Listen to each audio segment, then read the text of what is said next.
Chapter 2. I make the acquaintance of the Wagon peoples. As I walked, I asked myself why I did so.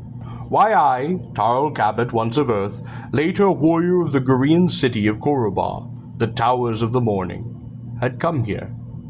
In the long years I had come to the Counter-Earth,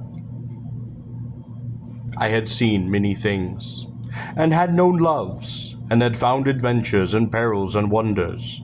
But I asked myself if anything I had done was as unreasoning, as foolish as this, as strange as some years before, perhaps between 2 and 5 years before, as the culmination of an intriguing, enduring centuries. Two men, humans from the walled cities of Gor, had for the sake of the priest-kings undertaken a long secret journey, carrying an object to the Wagon peoples, an object bestowed on them by priest-kings, to be given to that people that was, to the Goreans' knowledge, the most free among the fiercest and among the most isolated upon the planet, an object that would be given to them for safekeeping. The two men who had carried this object, keeping well its secret as demanded by priest-kings, had braved many perils and had been as brothers. Later, shortly after the completion of their journey, in a war between their cities, each had in battle slain the other, and thus among men, save perhaps for some among the Wagon peoples, the secret had been lost. It was only in the Sadar Mountains that I had learned the nature of their mission and what it was that they had carried. Now I suppose that I alone of all the humans upon Gor, with the possible exception of some among the Wagon peoples, knew the nature of that mysterious object which once these two brave men had brought in secrecy to the plains of Turia. To be truthful, I did not know that even I, should I see it, would know it for what I sought. Could I, Tarl Cabot, a human, a mortal, find this object, and as the priest-kings now wished, return it to the Sadar, return it to the hidden courts of priest-kings, that it might there fulfill its unique and irreplaceable role in the destiny of this barbaric world, Gor, our counter-Earth. I did not know. What is this object? Well, one might speak of it as many things. The subject of secret violent intrigues, the source of vast strifes beneath the Sadar, strifes unknown to the men of Gor, the concealed, precious, hidden hope of an incredible and ancient race, a simple germ, a bit of living tissue, the dormant potentiality of a people's rebirth, the seed of gods, an egg, the last and only egg of priest-kings. But why was it I who came? Why not priest-kings in their ships and power, with their fierce weapons and fantastic devices? Priest-kings cannot stand the sun. They are not as men, and men, seeing them, would fear them. Men would not believe that they were priest-kings. Men can see priest-kings much as they conceive themselves. The object, the egg, might be destroyed before it could be delivered to them. It might have already been destroyed.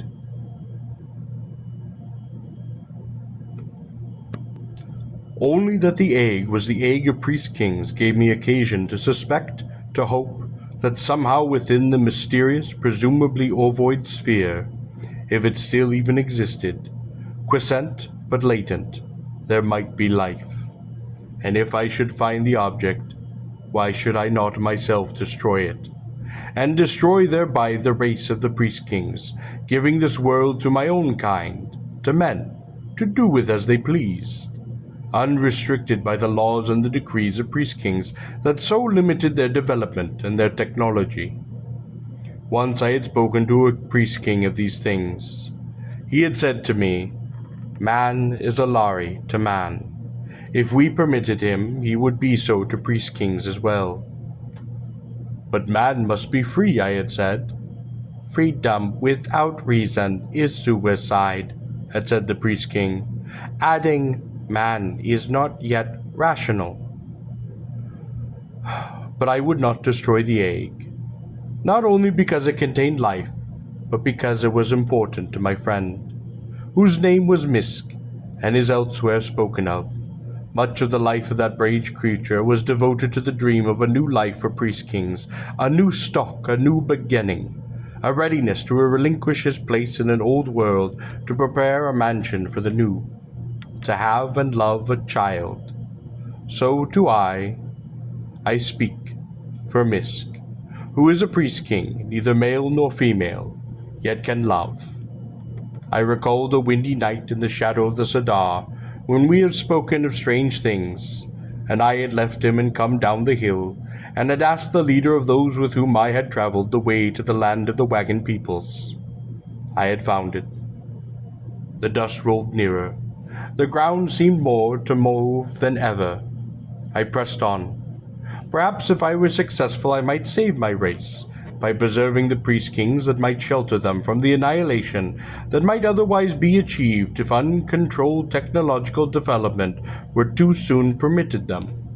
Perhaps in some time man would grow rational, and reason and love and tolerance would wax him and he, and priest-kings might together turn their senses to the stars.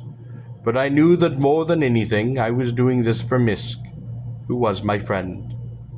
The consequences of my act, if I were successful, were too complex and fearful to calculate, the factors involved being so numerous and obscure. If it turned out badly, what I did, I would have no defense other than I did what I did for my friend, for him and for his brave kind, once hated enemies, whom I had learned to know and come to respect. There was no loss of honor in failing to achieve such a task, I told myself. It is worthy of a warrior of the caste of warriors, a swordsman of that high city of Koraba, the towers of the morning. Tal, I might say in greeting, I am Tal Cabot of Koraba. I bring no credentials and I bring no proofs. I come from the priest kings, and I would like to have the object which was brought to you from them. They would now like it back. Thank you, and farewell. I laughed. I would say little or nothing. The object might not even be with the Wagon peoples any longer. And there were 4 Wagon peoples. There were Parvashi, the Katai, the Kasar, and the dreaded Tuchuks. Who knew with what people the object might have been placed? Perhaps it had been hidden away and simply forgotten. Perhaps it was now a sacred object, little understood but revered, and it would be sacrilege to think of it, blasphemy to speak its name, a cruel and slow death even to cast one eyes upon it. If I should manage to seize it, how could I carry it away? I had no Tarn, one of Gor's fierce saddle-birds. I had not even the monstrous high Tharlian, used as the mounts of shock cavalry by the warriors of some cities. I was afoot, upon the treeless southern plains of Gor, on the plains of Turia, in the land of the Wagon peoples. The Wagon peoples, it is said, slays strangers. The word for stranger and enemy in Gorian are the same. I would advance openly. If I were found upon the plains near the camps of the Bosk herds, I knew I would be scented out and slain by the domesticated nocturnal herdsleen, used as shepherds and sentinels by the Wagon peoples, released from their cages with the falling of darkness.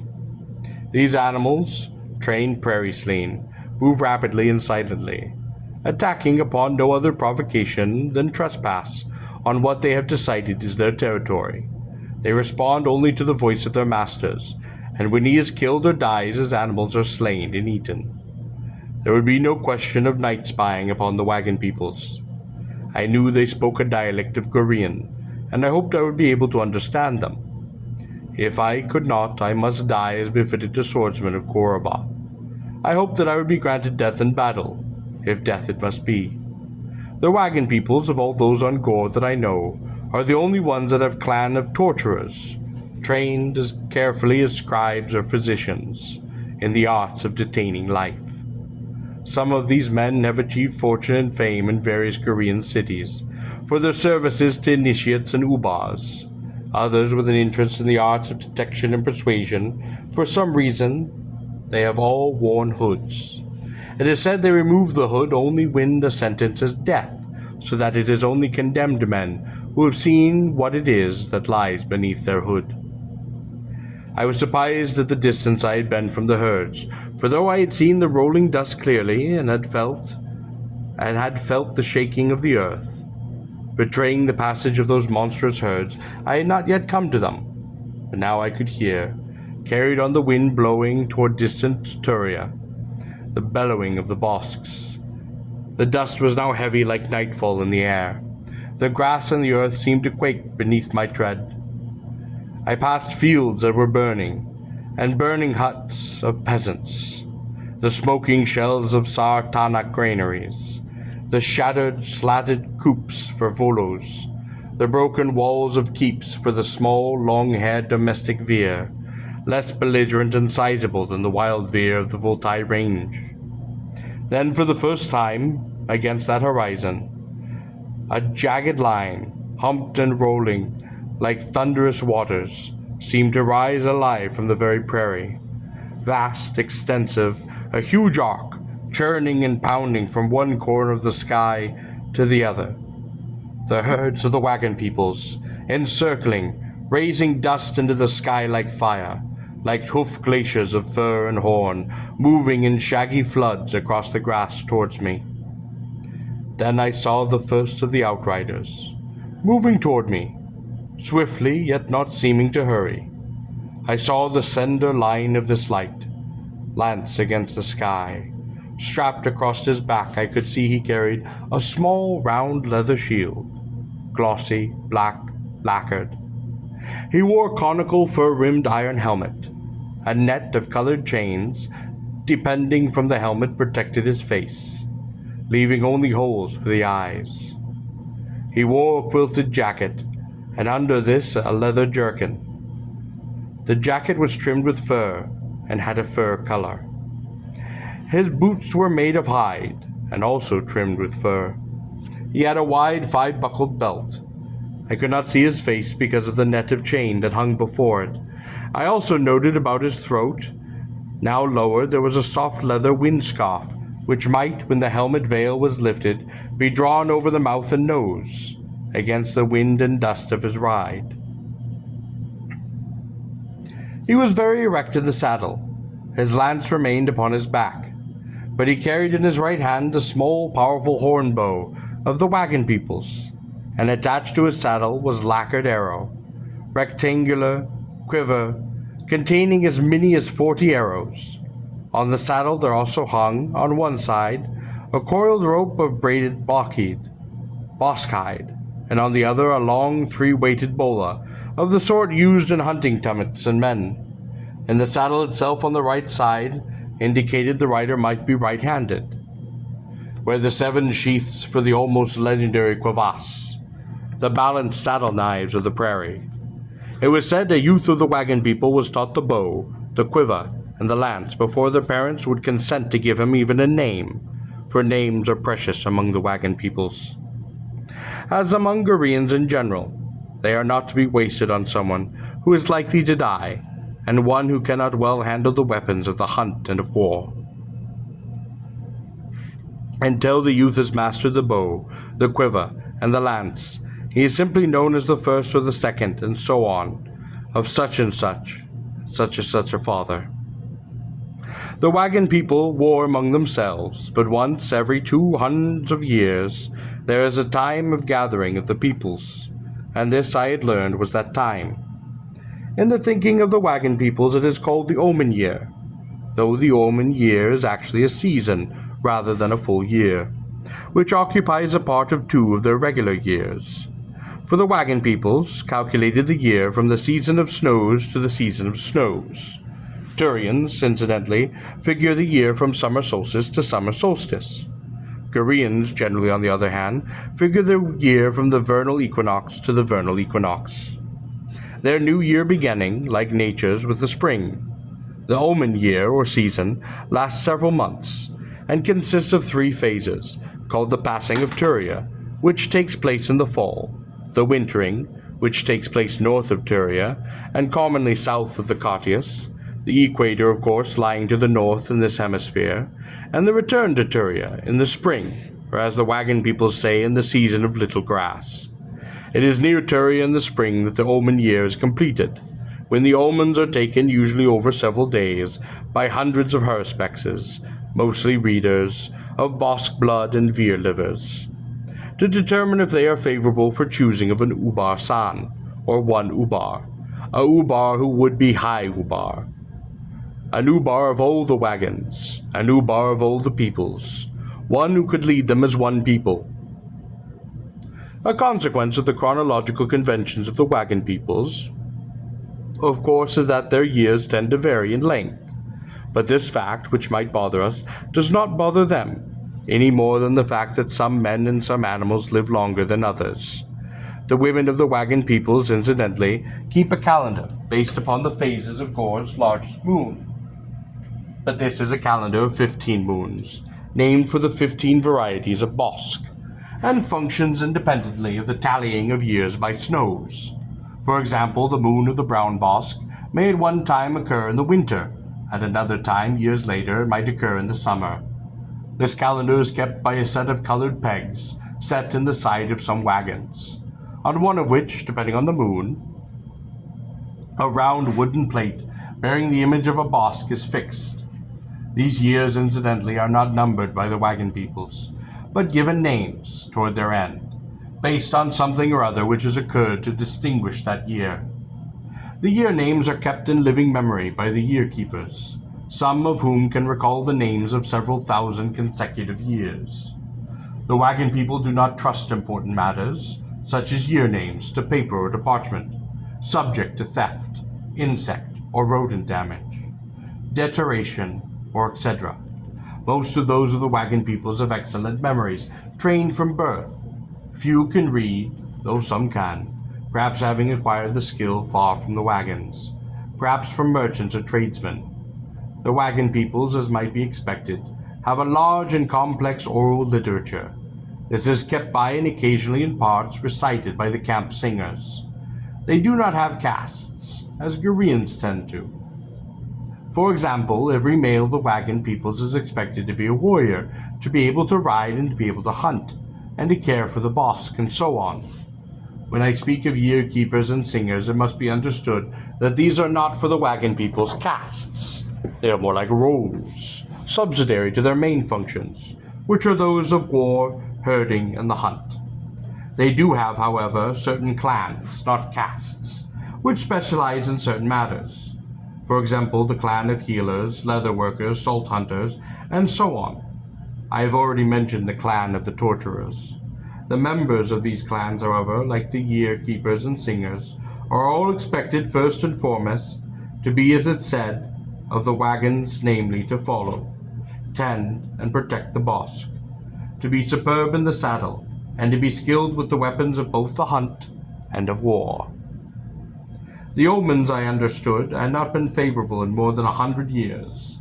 I expected that this might be due to the hostilities and bickerings of the people among themselves, where people did not wish to unite, where they relished their autonomy, where they nourished old grievances, and sang the glories of vengeance and of vengeance raids, where they considered all others, even those of the other people, beneath them.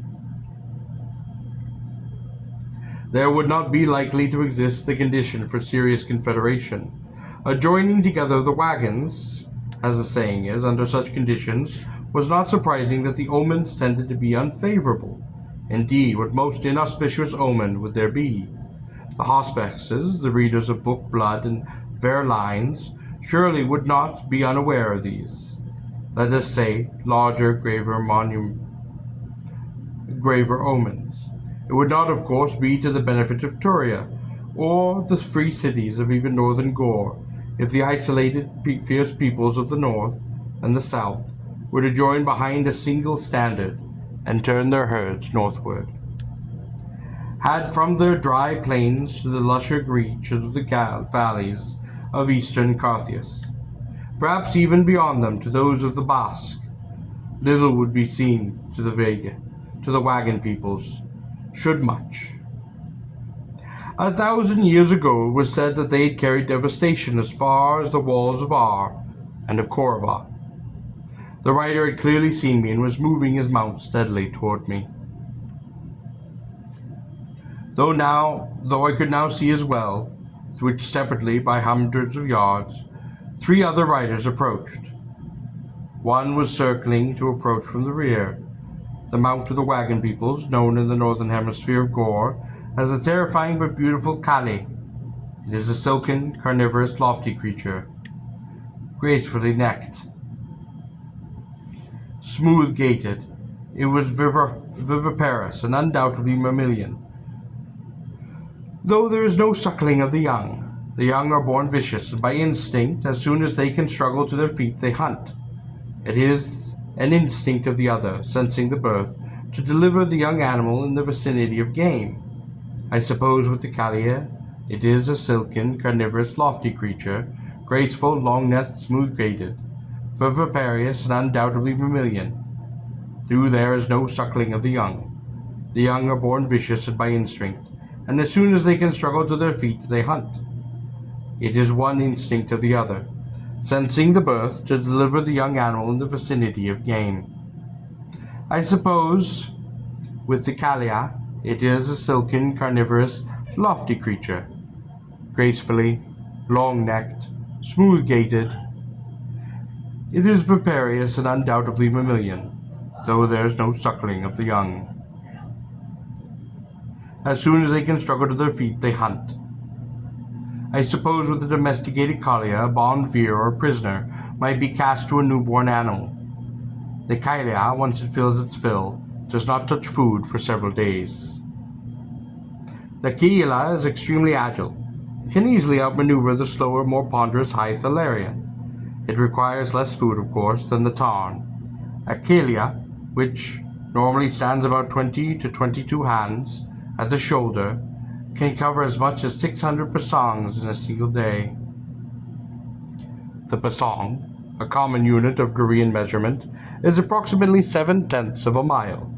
The head of the Kali bears 2 large eyes on each side, but these eyes are triple-lidded, padded, probably in adaptation to the environment, to which occasionally it is racked by severe storms of wind or of dust.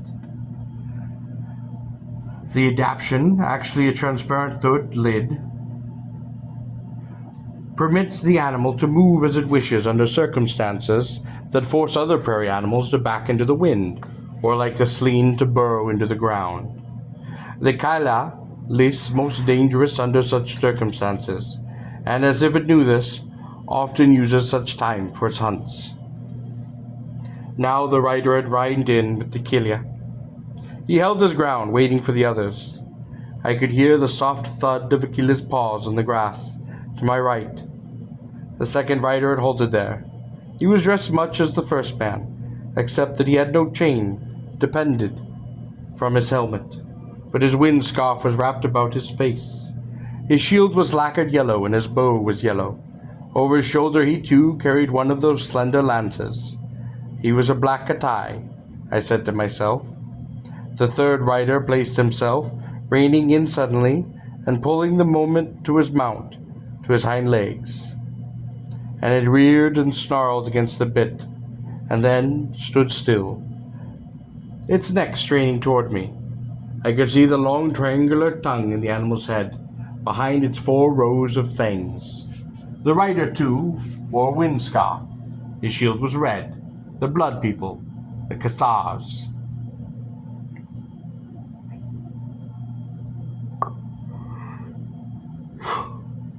I turned and was not surprised to see the fourth rider, motionless upon his animal, already in position.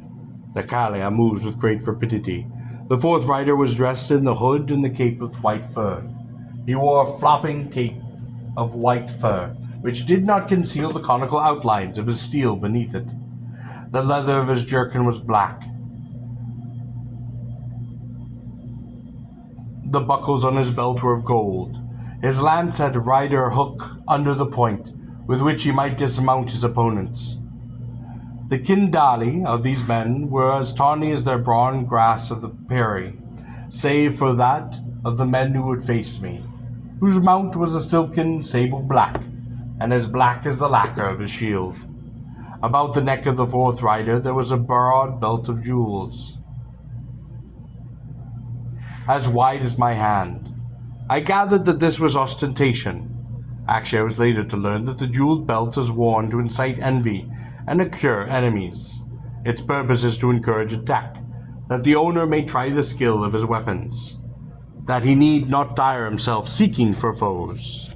I knew, though, from the belt, though I first misread its purpose, that the owner was of the Paravashi, the rich people, richest of the wagon dwellers.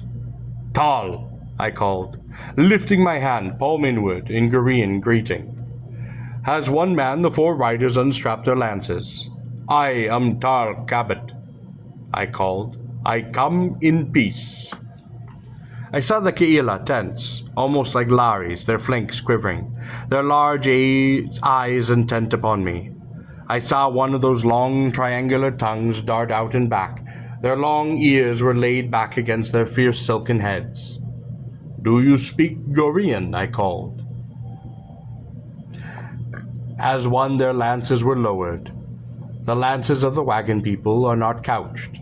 They are carried in the right fist easily, are flexible and light, and are used for thrusting, not the battering ram effect of the heavy lances of Europe's high Middle Ages. Needless to say, they can be almost as swift and delicate in their address as a saber. The lances were black, cut from the poles of young tern trees. They may be bent almost double, like finely tempered steel, before they even break. A loose loop of bosk hide wound twice about the right fist helps to retain the weapon in hand-to-hand combat, and it is seldom thrown. "I come in peace," I shouted to them. The man behind me called out, speaking Gorean with a harsh accent. "I am Tarnus of the Paravashi." Then he shook away his hood, letting his long hair stream behind him over the white fur of the collar. I stood stock still, seeing his face. From left came a cry. "I am Conrad, he of the Khazars." He threw the chain mask from his face, back over the helmet, and laughed. Were they of earth stock? I asked myself. Were they men? From my right there came a great laugh. "I am Hakimba of the Katai," he roared. He pulled aside the windscarf and one hand, and his face, though black, bore the same marks as the others. Now the rider in front of me lifted the color chains from his helmet, that I might see his face. It was a white face, but heavy, greased. The epithonic fold of his eyes bespoke a mixed origin. I was looking on the faces of 4 men, warriors of the wagon peoples. On each of them, almost like corded chevrons, brightly colored scars. The vivid coloring and intensity of these scars, their prominence, reminded me of the hideous markings on the faces of mandrills. But these disfigurements, as I soon recognized, were cultural, not congenital, and bespoke not natural innocence of the work of genes, but the glories and status, the arrogance and prides of their bearers. The scars had been worked into their faces, with needles and knives and pigments and the dung of bosks over a period of days and nights. Men had died in the fixing of such scars. Most of the scars were set in pairs, moving diagonally down from the side of the head toward the nose and chin. The man facing me had 7 such scars, ceremoniously worked into the tissue of his countenance, the highest being red, the next yellow, the next blue, the 4th black, then 2 yellow, then black again. The faces of the men I saw were all scarred differently, but each was scarred. The effect of the scars, ugly, startling, terrible, perhaps in part calculated to terrify their enemies. It had even prompted me, for a wild moment, to conjecture that what I faced on the plains of Turia were not men, perhaps alien of some sort, brought to Gor long ago from the remote worlds to serve some now discharged or forgotten purpose of the priest-kings. But now I knew better. Now I could see them as men. And now, more significantly, I recalled what I had heard whispered at once before, in a tavern in R, the terrible scar codes of the Wagon peoples.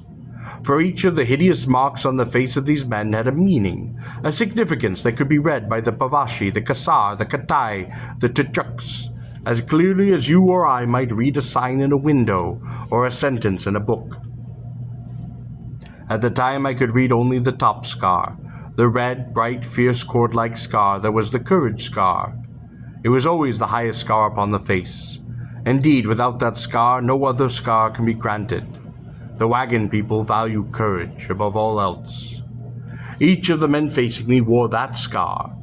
Now the man facing me lifted his small lacquered shield and his slender black lance.